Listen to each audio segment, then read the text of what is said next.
Hey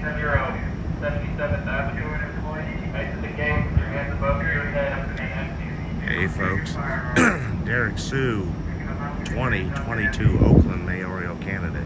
This is going on right now here at 860 77th Avenue. They're doing an entry at the Cannabis Club, or the Cannabis Grow House here in East Oakland.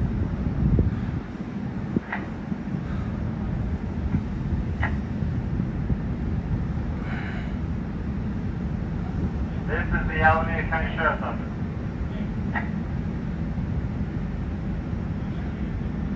This is the Alameda County Sheriff's Office. We have a search warrant for 860 77th Avenue.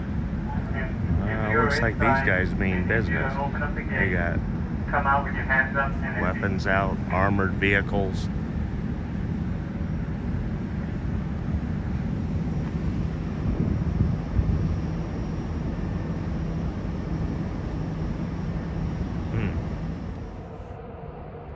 Welcome back, everybody. Derrick Soo, your 2022 Oakland mayoral candidate.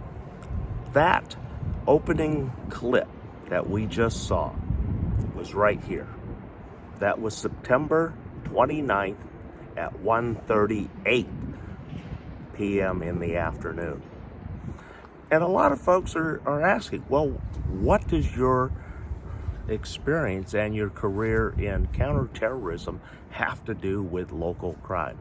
Well, let me tell you, that bust, if you remember, that ended up being all over the news and one of the Bay Area's largest illegal cannabis grow house operations that they have ever seen, and one of the most organized operations that they've ever seen, and also the highest quality of cannabis that they've ever seen.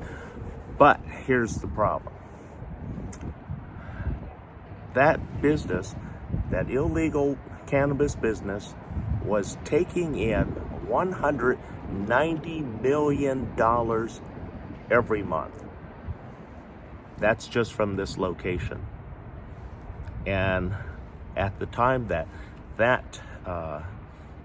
operation was being initiated by Alameda County Sheriff's Department, 4 other locations were also simultaneously being encroached by the Alameda County Sheriff's Department. And none of the footage was ever put in the media. So this is the only way that you're going to see it, right here, that clip.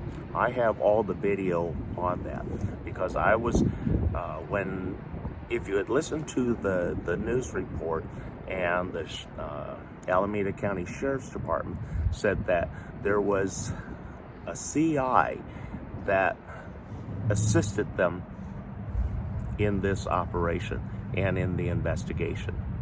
Well, that was me. I was the CI operating confidentially, and this my part started way back in 2018 when they were moving in generators. And so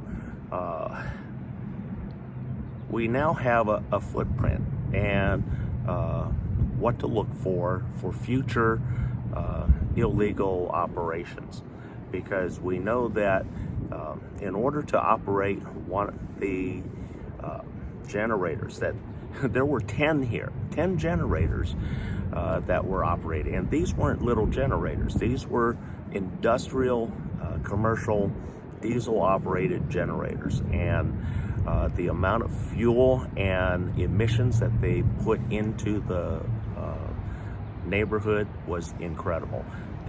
This particular operation itself went through 5,000 gallons of diesel fuel every day. And so that's a lot of particulate matter that gets emitted illegally into our air in the neighborhood. And so that's one of the things that we now have as a marker for these illegal operations. And so we learned a lot through this. And this is not the only operation where I have had a Bay Area tie. That one, I first reported to the San Francisco DEA office, and I had a lot of work and involvement with that office. I got photos, layouts, video of everything, all the operations and many of the characters, and that's what caused it was about a month before that operation that took and closed down this site. It was 30 days that they told me that they had it handled and that they were no longer in need of my information, and that they were going to handle things forward. And so after that, I noticed the DEA helicopter. If you know what to look for and the markings, you can also spot these intelligence and undercover operations that the DEA and also Alameda County Sheriff's Department started doing locally and in conjunction with my information. And so that was one of the operations that I took off Oakland streets. It was a highly dangerous situation because not only did they create a lot of money, they created a lot of public nuisance because of people trying to break in here. There had been 8 gun battles here, and we know that at least 10 people, 10 perpetrators who broke in here lost their lives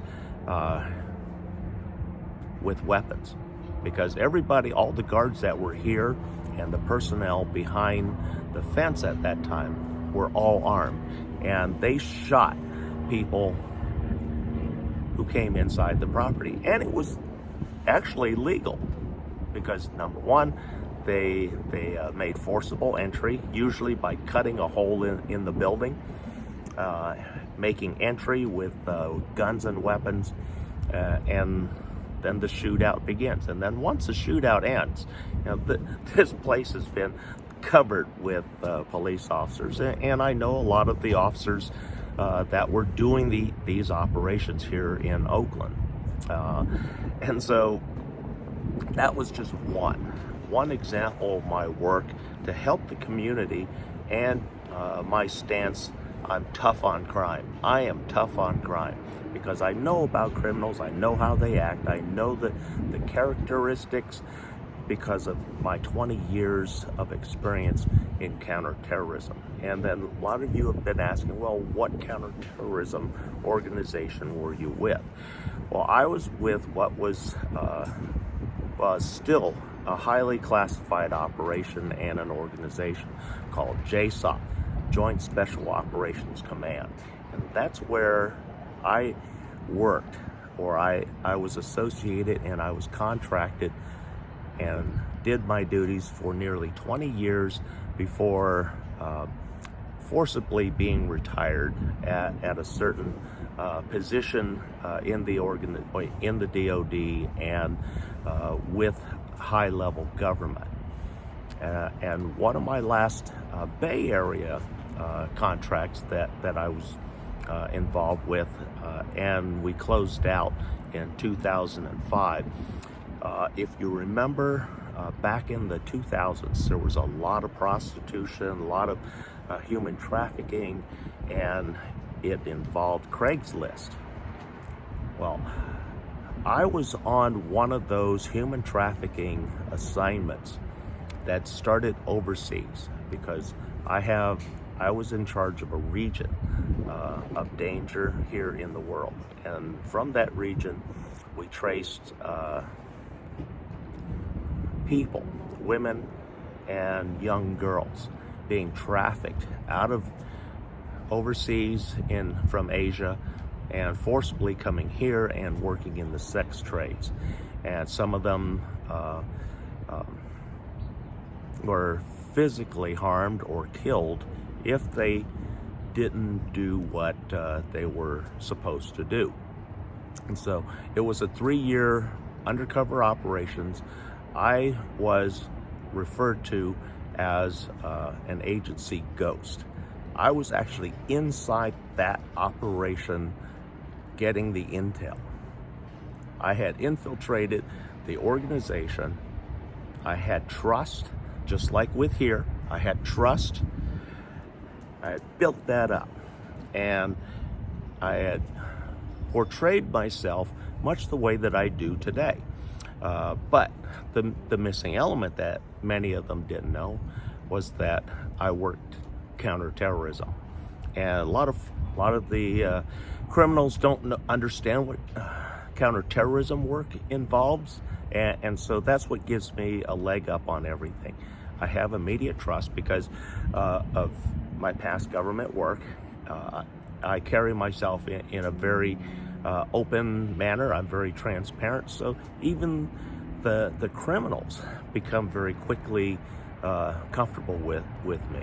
And so that's how I was able to infiltrate that organization, find the leadership, and follow the money trail.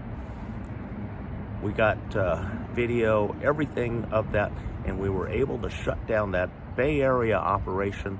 And that operation that we shut down, surprisingly, it was never in the news, but it was an organization run by predominantly women. All the leaders at the top were women. And so they're all behind bars right now. We removed a huge human trafficking issue for the entire Bay Area through that operation that I was associated with. So I am tough on crime. And then, having lived homeless here, there's been 8 attempts on my life, and 2 of them were multiple attackers of 5, and I defeated every one of those attempts. And in fact, 2 of those attempts ended up in a fatality because they were also armed. And so it left me with literally no choice. And as you know, I am, and I continue to be, a licensed concealed carry weapons CCW. And so I protect myself, and on top of my gun, I am a triple mixed martial arts specialist. And so my goal, if a lot of folks you say, well, what kind of training do they do? Well, there's TV shows that have been incredibly popular, and they're based upon a lot of the things that we did at JSOC. One of the shows that was extremely popular when it went off the air was the show 24, Jack Bauer. Yeah, I'm like the Jack Bauer here in the Bay Area. Or in a fight, a lot of folks, you love Denzel Washington in Equalizer. A lot of those fight scenes are actually my fights. And one of the last scenes in the first Equalizer, you see Denzel Washington use a fire extinguisher, which is one of my trademarks in a fight, the use of a fire extinguisher. So that's some of my history with working counterterrorism, and also my community contribution at making Oakland and the Bay Area a safer place for everyone. Thanks for joining me today, and there's plenty more coming back. Thanks for joining me today.